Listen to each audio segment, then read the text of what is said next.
வணக்கம்.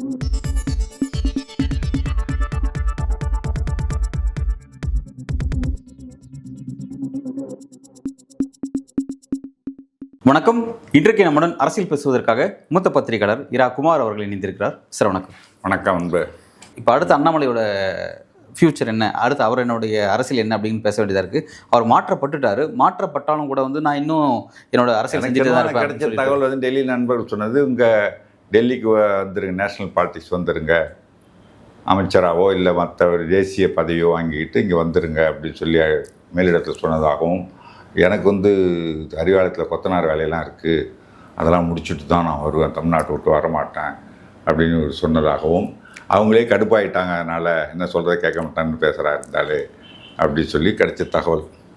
சொல்லியிருக்காருல, அறிவாலயத்தில் கொத்தனார் வேலையை முடிச்சுட்டு தான் வருவோன்ட்ருக்காராம்.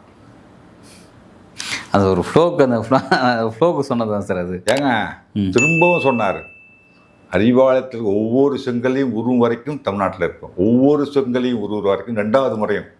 அது ஒரு ஃப்ளோவில் சொன்னதா? திருமாவளவன் சொன்னார், நான் மது ஒழிப்பு மாநாட்டுக்கு யார் வேணால் அந்த கொள்கை உடன்பாடு யார் வேணால் வரலாம், எடப்பாடி பழனிசாமி கூட வரலாம் அப்படின்றது அப்புறமா சொன்ன ஒரு ஃப்ளோவில் சொல்லிட்டாங்க அப்படின்னார். அது ஃப்ளோவில் சொன்னது ஒத்துக்கலாம். ஒவ்வொரு செங்கல்லையும் உருவுற வரைக்கும் இங்கே தான் இருப்பாங்கன்னா, ஒவ்வொரு செங்கலையும் உருவுற வரைக்கும் இங்கே தான் இருப்பேன் அப்படின்னு சொல்கிறது ஃப்ளோவா முடியுமோனால உதயநிதி ஸ்டாலின் சொன்னார், அது முதல்ல அண்ணா தலை வர சொல்லுங்க வர அப்படின்னு. சார் நீங்கள் அவர் வேண்டாத மாதிரி ரொம்ப பேசிட்டு இருக்கீங்க. திமுக வளர்ச்சி எனக்கு அவர் போனதில் உண்மையிலே கவலை. எனக்கு யார் அண்ணாமலை தலைவர் பதவியிலே எடுத்து எனக்கு உண்மையிலே கவலை. திமுக வளர்ச்சிக்கு மிகவும் உதவினார். ஆரம்பத்துலேருந்தே சொல்லிகிட்டு இருந்திருக்கேன். ஒரு ஸ்லீப்பர் செல்லாக தான் இவர் போயிருக்காரு போகிறதுக்கு, பிஜேபிக்கு உள்ள ஸ்லீப்பர் செல்லாக போய் ஒரு வருஷத்துக்குள்ளே தலைமையை பிடிச்சிருக்காருன்னா பெரிய திறமைசாலி தான். அதை நம்ம குறைச்சி மதிப்பிடக்கூடாது. ஏன்னா திமுக பாஜக வளராமல் பார்த்துக்கிறதுக்கு என்னெல்லாம் உண்டோ எல்லாத்தையும் பண்ணிகிட்டு இருக்காரு அண்ணாமலை. அதனால் ஒரு இந்த ஸ்லீப்பர் செல்லை அனுப்பி வச்சவங்க யாருன்னு தெரியல. திராவிட இயக்கத்தில் எந்த திராவிட இயக்கம் அனுப்பி வச்சதுன்னு தெரியல. அந்தளவுக்கு ஒரு ஸ்லீப்பர் செல்லாக போய் தலைவராக வந்திருக்க பெரிய திறமைசாலி தான். நான் அண்ணாமலையை குறைச்சலாம் மதிப்பிட மாட்டேன். இப்போ எனக்கு உள்ள கவலை என்னென்னா, உங்களுக்கெல்லாம் கண்டென்ட் கிடைக்காம போயிடுமேன்றது தான். நம்ம பேசுறதுக்கு கண்டென்ட் கிடைக்காது. எதையாவது ஒன்று உளறிட்டு இருப்பார். குடியரசு தினத்துக்கு இந்திய குடியரசு நாடான அந்த விழாவுக்கு காந்திக்கு அழைப்பு கொடுக்காமல் காங்கிரஸ் காந்தி அவமானப்படுத்தியது அப்படின்னு, காந்தி செத்தது எப்போ, குடியரசு ஆனது எப்போ, அண்ணாமலைட்டோன்னா இன்விடேஷன் கொடுத்து இப்போ கூட லேட் இல்லை, நீங்கள் கொண்டு போய் காந்திகிட்ட கொடுத்துட்டு வாங்கன்னு சொல்லலாம். இந்த மாதிரியெல்லாம் பேசுறதுக்கு வாய்ப்பு இல்லாமல் போயிடுது பாருங்க இனிமேல். ஆனால் அவர் இங்கே இருக்கட்டும், கொத்தனார் வேலை முடிகிற வரைக்கும் இங்கே இருக்குது. ஏன்னா கொத்தனார் வேலை அவர் ஆயுளில் முடிய போகிறது கிடையாது. அதனால் இங்கே இருக்கட்டும், நமக்கு கண்டென்ட் கொடுத்துக்கிட்டு இருக்கட்டும். அவர் மத்திய அமைச்சருக்கான வாய்ப்புகள் இருக்குது அப்படின்னு சொல்லி, ஏன்னா தேசிய அரசியல் அவர் பயன்படுத்துகிறாரு. எனக்கு கொத்தனார் வேலை இருக்குது அறிவாலயத்தில், அதை முடிச்சுட்டு தான் வருவேன்றாரு. தமிழ்நாட்டு விட்டு போக மாட்டேன், இங்கே தான் இருப்பேன் அப்படின்றாரு. இல்லை இப்போ ஒரு இண்டிவிஜுவல் பாஜக அல்லது பாஜக தலைமையிலான ஒரு கூட்டணிக்கு அவரோட ரோல் தேவைப்பட்டுச்சு, அவர் தான் தலைவர் அப்படின்ற மாதிரியான ஒரு ஃபேஸ் வேல்யூ இருந்துச்சு. இப்போ அது தேவையில்லைன்னு ஆகிப்போச்சு. ஏன்னா தலைமை பாஜக கூட்டணிக்கு தலைமை அதிமுக.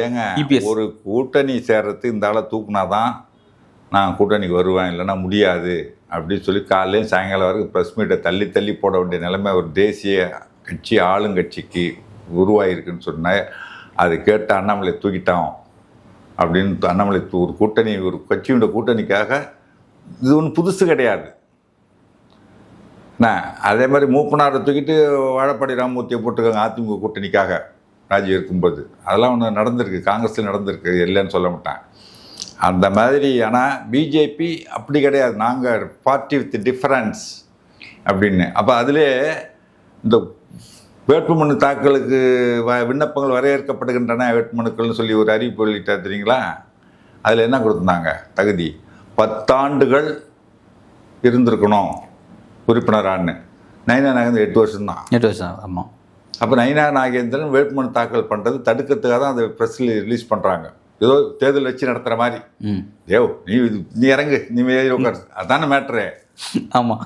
அவங்க போய் தேர்தல் வச்சு அது மாதிரி கொண்டு நயினாரை வைனாருக்கு வேட்புமனு தாக்கல் பண்ணுறதுக்கு தகுதியே கிடையாது. இவங்க வெளியிட்ட அறிவிப்புப்படி தகுதி இல்லை, அவருக்கு தகுதி கிடையாது. அப்புறம் எப்படி அவர் தகுதி விட்டு அவர் மட்டும் வேட்புமனு தாக்கல் பண்ணி அதை ஏற்றுக்கிட்டாங்க. தேசிய தேர்தல் பொறுப்பாளரும் ஏற்றுக்கிட்டாராம். இங்கே இருக்கிற பொறுப்பாளர் ஏற்றுக்கிட்டாங்க. விண்ணப்பமே ரிஜெக்ட் ஆகிருக்க வேண்டியதில்லை. யார்கிட்ட நாடகம் போடுறீங்க? இதெல்லாம் மக்களுக்கு தெரியாதா? இப்போ வந்து அண்ணாமலை தூக்கி போட்டாச்சு. அதிமுக கூட்டணிக்காக அண்ணாமலை கைட்டு விட்டாங்க. அதான மேட்ரு. எப்பா நீ இருந்தது போதும். இது அப்படி தான் பார்க்கணும். சிலர் இப்படியும் பார்க்குறாங்க. அது என்ன சொல்கிறாங்கன்னா, தனிப்பட்ட பாஜகவுக்கு, தனிப்பட்ட பாஜக தலைமையிலான கூட்டணிக்கு அல்லது தனிப்பட்ட பாஜக எலெக்ஷன் சந்திக்கிற இடத்துல தான் வந்து அண்ணாமலை தலைவராக இருப்பார். என்னைக்கு வந்து பாஜக தலைமைக்கு கூட்டணிக்காக வேற ஒரு கட்சி தலைமை இருக்குதோ அந்த இடத்துல அண்ணாமலைக்கு ரோல் கிடையாது, அவர் தன்னோட பதவி ராஜினாமா பண்ணிடுவார் அப்படின்ற மாதிரி தான் தன்னோட அரசியல் அவர் முடிவு எடுத்துட்டாரு. அவர் எனக்கு இப்படி இந்த மாதிரி வேண்டாம், என் தலைமையில் கூட்டணி பாஜக தலைமையில் கூட்டணி அங்கே நான் தலைவராக இருக்கேன், அதிமுக தலைமையில்னா நான் தேவையில்லை, நீ வேற யாரை வச்சுக்கோன்னு சொல்லி அப்படி இருக்கும்போது அப்போ உனக்கு என்ன கட்சி தலைமை உனக்கு என்ன மரியாதை கொடுத்துச்சு? இல்லை நீ போ. அவர் என்னன்னா இந்த இடத்துல அவர் தான் வெற்றி பெற்றிருக்கிறார். ஏன்னா அவரோட ஸ்டேட்மெண்ட் செட் அப்படி கிடையாது. தனிச்சு தான் நிற்கணும் அப்படின்னா நான் தலைவர். தனிச்சு நீ கூட்டணி வைக்கிறது நான் தலைமை பத்தி எனக்கு வேண்டாம் அப்படின்னு சொன்னா வேண்டாம்னா போ, அப்படிதான் அர்த்தம். அப்படி கிடையாது இல்லை சார். இல்லை நீங்க நீங்க இருங்க அப்படின்னு சொல்லிட்டு வந்துட்டாங்க. அப்படின்னா தான் நீங்க சொல்ல மாட்டாங்களே. இல்லை அப்படியா சரி பரவாயில்ல அட்ஜஸ்ட் பண்ணிக்கணும்னு சொன்னா தான் அவர் இறங்கி வந்திருக்காருன்னு அர்த்தம். அவர் எங்கேயும் இறங்கி வரல. என் முடிவு இதுதான், கட்சி முடிவுக்கு நான் இறங்கி வர மாட்டேன். தன்னோட செத்து போய் உட்காந்துருந்தார் அமித்ஷாவுக்கு பக்கத்துல. நீங்க என்னமா கட்சி முடிவு இதுதான்றீங்க? இருந்தாரே நாங்கள் எடுக்கிற முடிவு தான், ஏற்றுக்கிட்டு இருக்கிறனா இது, இல்லைன்னா போ, பதவி விட்டு போ அப்படின்னு தானே சொல்லியிருக்காங்க. இல்லைன்னா ஏன் இப்போ இவர் வந்துட்டு இங்கேவே ஏதாவது ஒரு பதவியை கொடுத்து ஒரு செயல் தலைவர் செயல்படாத தலைவர்னு ஏதாவது ஒன்று கொடுத்து நீ சேர்ந்து இரு அப்படி சொல்லியிருக்கலாம்ல. கொஞ்சம் அடக்கி வாசி, எடப்பாடிக்கிட்ட சொல்லிட்டோம் அடக்கி வாசிப்பார், அவர் கொஞ்சம் பல்ல பிடிங்கிருக்கோம் அப்படின்னு ஏதாவது சொல்லலாம். அது கூட இல்லையா? இருக்கிறனா அவர் சொல்றாரு சார், என்னோட அதிரடி அரசியல் தொடர்ந்துட்டு தான் இருக்கும்னு சொல்லி சொல்றாரு சார். அவரு இப்பவும் கூட சொல்றாரு. அவரு இது அதிரடி அரசியல் தொடரும், அதுக்கு இம்பார்ட்டன்ஸ் இருக்காது மீடியாவில். இவருக்கு அண்ணாமலைக்காக அவர் நினச்சிட்டு இருக்காரு, அண்ணாமலைக்காகத்தான் அந்த மீடியாலாம் கொண்டாந்து மைக்கு நீட்டுதுன்னு. பாஜக தலைவர் என்பதால் தான் மைக்கு நீட்டுறாங்க. நீங்கள் மைக்கு அங்கே அதிகமாக இருக்குமா? சரி ரைட் சார். இப்போ நீங்கள் வந்து அவரோட தனிப்பட்ட அவரோட செல்வாக்கு தாண்டி கட்சி செல்வாக்கு தான் பெருசுன்னு நீங்கள் குறிப்பிடுறீங்க. எந்த இதுலைங்க எந்த ஒரு அமைப்பாக இருந்தாலும், இன்ஸ்டிடியூஷனாக இருந்தாலும், கட்சியாக இருந்தாலும், அலுவலகமாக இருந்தாலும், கம்பெனியாக இருந்தாலும், கம்பெனி தான் பெருசு இண்டிவிஜுவல் விட. Institution is more bigger then any individual. அதில் வந்து சந்தேகமே கிடையாது. ஆனால் சார் தமிழ் பெரிய லெஜெண்டாக இருந்தாலும் அதான் சார், தமிழ்நாட்டில் இதுக்கு முன்பு பல பாஜக தலைவர்கள் இருந்திருக்கிறாங்க. வானதி, இலகணேசன், பொன்னார்னு சொல்லிட்டு தமிழிசன் நிறைய பேர் இருந்திருக்காங்கன்னு வைங்களேன்.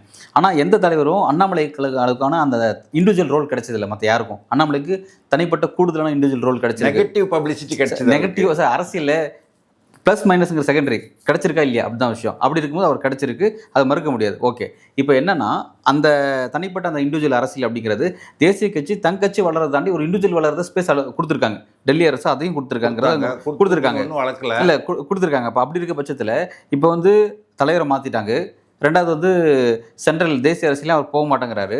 அப்படின்னா இப்போ அவர் என்ன முயற்சி எடுக்கிறாரு? இப்போ வந்து சிலர் என்ன சொல்கிறாங்கன்னா தனிக்கட்சி துவங்குவதற்கான வாய்ப்புகள்லாம் இருக்குன்னு சொல்லி சொல்கிறாங்க. கட்சியில் போக மாட்டார். தமிழ்நாட்டில் வந்து எடுபடாது நல்லா தெரியும் அவருக்கு. தனிக்கட்சி தொடங்கி ஒன்றும் ஆகாதுன்னு தெரியும் அவருக்கு. தனிக்கட்சி தொடங்கி இப்போ கட்சியை விட அவரோட ஃபேஸ் வேல்யூ அதிகமாக வச்சிருக்காரு. அடுத்த ஒரு தனிக்கட்சியோட நெருக்கடி அவருக்கு ஏற்படலை. வாழப்பாடி ராமூர்த்தி வெளியில் வந்து கட்சி ஆரம்பித்தார். நான் கேட்டேன், ஏன் சார் ஒரு மாநில கட்சி ஆளக்கூடிய மத்தியில் ஆளக்கூடிய ஒரு கட்சியோட மாநில கட்சியாக இருக்கீங்க, அதிலே இருந்துட்டு இருக்க விட்டு அதை விட்டு வெளியில் வந்து நீங்கள் என்ன பண்ண போகிறீங்க, முதல்வராக போகிறீங்களா அப்படின்னு. தம்பி எனக்கு இது தெரியும், வெளியில் வந்து ஒன்றும் பண்ண முடியாதுன்னு தெரியும், நான் முதலமைச்சர் ஆக முடியாதுன்னு தெரியும், நான் தனியாக நின்னா எம்எல்ஏ கூட ஆக முடியாது, எல்லாம் தெரியும் எனக்கு. தெரிஞ்சு ஏன் வெளியில் வரணும், எவ்வளோ நாளைக்கு இப்படியே உட்காந்துருக்கிறது, கொஞ்சம் இப்படி உட்காருவோமே, அதுக்காகத்தான் வெளியில் வந்தான்னார். அது ரைட்டு. ஆனால் இவர் நல்லா இப்படி உட்காரத்தானே இடம் கொடுத்துருந்தாங்க அண்ணாமலைக்கு. அப்புறம் இவர் வெளியில் வர வேண்டிய அவசியம் இருக்குது, தனி கட்சி தொடங்க வேண்டிய அவசியம் இருக்குது? கிடையாது. ஆனால் தனி கட்சி ஆரம்பித்து வெற்றி பெற்றது தமிழக வரலாற்றில் எம்ஜிஆரை தவிர வேறு யாரும் கிடையாது. வெளியில் போய் மற்ற எல்லாம் போன மச்சான் திரும்பி வந்தான், பூமணத்தோட திரும்ப வந்துட்டாங்க. ஆவுன்னு சொல்லி மீடியா ஹைக்கு என்ன மாதிரி கொடுத்தாங்க தெரியுங்களா? எஸ்டி சோமசுந்தரம் நமது கழகம் ஆரம்பித்தப்ப வெர்டிகல் ஸ்பிளிட்டு அதிமுக குளத்தோர் கமிட்டி பூரா அவர் பின்னால் போயிட போகுதுன்ட்டு ஒன்றும் ஆகலையே. வைகோ பணப்பை கொடுத்தா மீடியா ஹைக் பண்ணா தெரியுங்களா? முடிஞ்சு போச்சு. திமுக பாதி வெர்டிகல் ஸ்பிளிட்டு. அது ஒரு 9 மாவட்ட செயலோட கூட போயிட்டாங்க. அவ்வளோ பேர் போயிட்டாங்க, அதை வச்சுருந்தாங்க. இப்போ என்ன வைகோ இங்கே வந்துட்டார் திரும்பவும். இதுதான் நடக்கும். Right, okay sir. இப்போ அண்ணாமலையை பொறுத்த வரைக்கும் அவர் என்ன தான் செய்ய போகிறார்? அவரை வச்சு இப்போ அடுத்த கட்ட அரசியல் என்ன? இப்போ அவர் வந்து அங்கேயும் அவர் தான் முடிவு பண்ணணும், அவர்கிட்ட தான் கேட்கணும் என்ன செய்ய போகிறாருன்னு. கைட்டி விட்டாங்க, இன்னும் என்ன செய்ய போகிறீங்க அப்படின்னு கைட்டி விட்டாங்கன்றது அவரே ஒத்துக்க மாட்டார். நீங்களே ஒத்துக்கும்போது அவரே எங்கே ஒத்துப்பார்? இப்போ நயினார் நாகேந்திரன் அந்த இடத்துக்கு வந்திருக்காரு. அவர் வந்து என்ன சொல்றாருன்னா, அண்ணாமலை மாதிரியான அவர் புயல், நான் தென்றல் அப்படின்ற மாதிரி சொல்லி சொல்றாரு. அவர் வந்து ஒரு டீசன்ட் பாலிட்டிஷியன், அள்ளி புள்ளியாலாம் பேச மாட்டார். ஒரு அளவு இருந்தால் தான் பேசுவார், கொஞ்சமாச்சும் ஒரு தப்பு இருந்தால் தான் பேசுவார். சுத்தமாக ஒன்றும் இல்லாமல் பொய் பிரச்சாரம், கோயா பாலிஸ் பொய் பிரச்சாரம்லாம் அவருக்கு பண்ண மாட்டார். அடுத்தது அதுக்குரிய மரியாதை கொடுத்து பேசுவார். யாராக இருந்தாலும் அவங்களுக்கு உரிய மரியாதை கொடுத்து பேசுவார். முதலமைச்சரை வா போன்னு சொல்கிறதும், துணை முதலமைச்சரை வாடா போடான்னு பேசுறது, அந்த மாதிரி அநாகரிக அரசியல்லாம் வந்து நயினாக பண்ண மாட்டார். அவர் எனக்கு நல்ல பழக்கம், நல்லா தெரியும். அதனால தான் வந்து அவருக்கு தனிப்பட்ட செல்வாக்கு அங்கே கிடைச்சிருக்குதுன்னு சொன்னால், அந்த நாகரிக அரசியல் நடத்தினது அத்தனை கட்சி பாகுபாடுகள் எல்லாரும் அரவணைச்சு போனதுனால தான் நயினார் நாகேந்திரனுக்கு அந்த தனிப்பட்ட செல்வாக்கும் கிடைச்சிருக்கு. அதுபோல் ஒரு டீசெண்டான பாலிட்டிஷியன். ஏதோ போன புதுசில் கொஞ்சம் ஆர்வ கோளாறுல வைரமுத்து நாக்க வெட்டிவிடுன்னு சொன்னார். மற்றபடிலாம் அப்புறம்லாம் அதுக்கப்புறம்லாம் அவர் பேசவே இல்லை. அது மாதிரி. நல்ல சார், ஒரு நீண்ட உரையாடல், பல்வேறு கேள்விக்கு ரொம்ப ஆழமாக உள்ள கருத்தில் வழங்கியிருக்கீங்க. நன்றி. நன்றி, வணக்கம்.